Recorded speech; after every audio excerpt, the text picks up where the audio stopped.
बिस्मिल्लाहिर्रहमानिर्रहीम, अस्सलाम वालेकुम। आज हम बात करेंगे रिस्क मैनेजमेंट के बारे में। बहुत ही इम्पोर्टेंट टॉपिक है। जब भी हम कोई ट्रेड लगाते हैं, जब भी हम कोई भी बेशक फॉरेक्स ट्रेडिंग करते हैं या हम क्रिप्टो ट्रेडिंग करते हैं या कोई भी बिज़नेस करते हैं, तो उसमें रिस्क मैनेजमेंट करना बहुत ज़रूरी होता है। आज मैं आपको एक रिस्क मैनेजमेंट की 2-3 टेक्निक्स बताऊँगा, जो कि मैं खुद भी यूज़ करता हूँ और इंशाल्लाह मैं आपके साथ भी शेयर करूँगा और इंशाल्लाह आपको इसमें बड़ा फ़ायदा हो।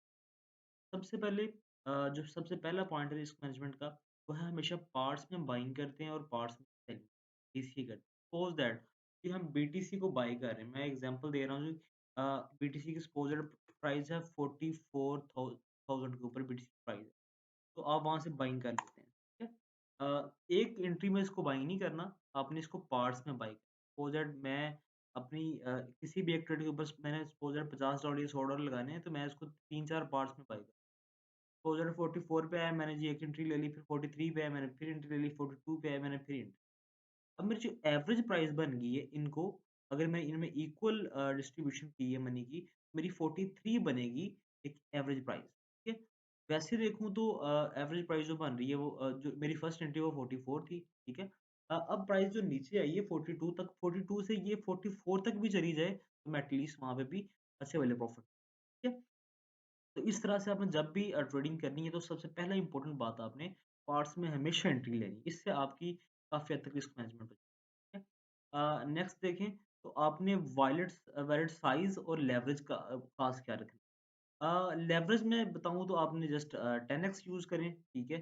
मैक्सिमम और वॉलेट साइज़ आप तकरीबन 4 से लेके 5-6% तक यूज़ ठीक है? मैं आपको बता देता हूँ सपोज़ यहाँ पे जाके, यहाँ पे आप लेवरेज जो है वो अ 10x यूज़ करें, ठीक है?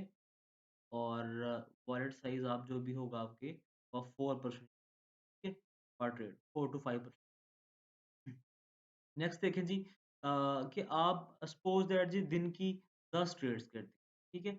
आपका जो रेशियो हो वो 2.1 होना चाहिए। मतलब कि 2.1 का मतलब ये मतलब कि आपका प्रॉफ़िट 2 गुना और लॉस 1% ये मतलब सबको ही पता है। 2/1 हम हमेशा करते हैं, ठीक है? सपोज़ दैट आपने 10 ट्रेड्स की हैं, पहली ट्रेड्स में आपने $5 लॉस कर दिए, दूसरी में $10 आपने किए, फिर 5 लॉस कर दिए, फिर 10 अब मैंने इक्वल डिस्ट्रीब्यूशन आप जैसे मैंने इक्वल डिस्ट्रीब्यूशन की, आपने इक्वली ही डिस्ट्रीब्यूशन हर ट्रेड के अंदर की, ठीक है? सपोज़ दैट 4th ट्रेड की उसमें $10 लॉस कर दिए, सॉरी 10 प्रॉफिट कर लिए, फिर 5 लॉस कर दिए, फिर 10 प्रॉफिट कर लिए, फिर 5 लॉस, फिर 5 लॉस, फिर 5 लॉस और एंड पे हमारे पास जो है वो 10 प्रॉफिट। अब ज़्यादा 6 ट्रेड जो हमारे पास लॉस है, तो वो तकरीबन 6 ट्रेड्स लॉस वाली बनती है $30 और सिर्फ 4 ट्रेड प्रॉफिट की है वो बनती है $40। ओवरऑल हम अभी भी यहाँ पे क्या है प्रॉफिट में है। तो ये किस वजह से हुआ कि हमने एक तो रेशियो रखी थी, ठीक है? उस वजह से दूसरा हमने इक्वली जो है हर ट्रेड के ऊपर पैसे सम टाइम ये होता है कि हम जिसमें हमें ज़्यादा हम एक ट्रेड के अंदर $10 लगा देते हैं, उसमें हमें ज़्यादा प्रॉफ़िट हो रहा हो इन द सेंस कि ज़्यादा परसेंटेज में प्रॉफ़िट हो रहा होता है, लेकिन प्रॉफ़िट कम हो रहा होता है, $1 या $2 और एक ट्रेड के अंदर हम $100 लगा देते हैं, उसके अंदर हमें 30 या $40 लॉस हो जाता है। तो इस तरह आपने अमाउंट नहीं लगानी, हमेशा आपने एक ही तरह या एक ही साइज़ की अमाउंट सपोज़ मैं अगर 50 लगा रहे हैं, तो सब ट्रेड में 50 ही डॉलर लगाएँ, ठीक है? फिर उसमें आप डीसीए करें, ठीक है?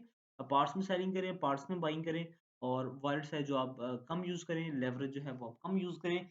इस तरह से आप अपनी अकाउंट की रिस्क मैनेजमेंट कर सकते हैं। होपफुली आपको वीडियो पसंद आई होगी। अगर वीडियो पसंद आई है तो लाइक करें, सब्सक्राइब करें और कमेंट में अपनी कीमती राय का लाज़मी आपने इज़हार करें। Thank you so much. अपना ख़्याल रखें।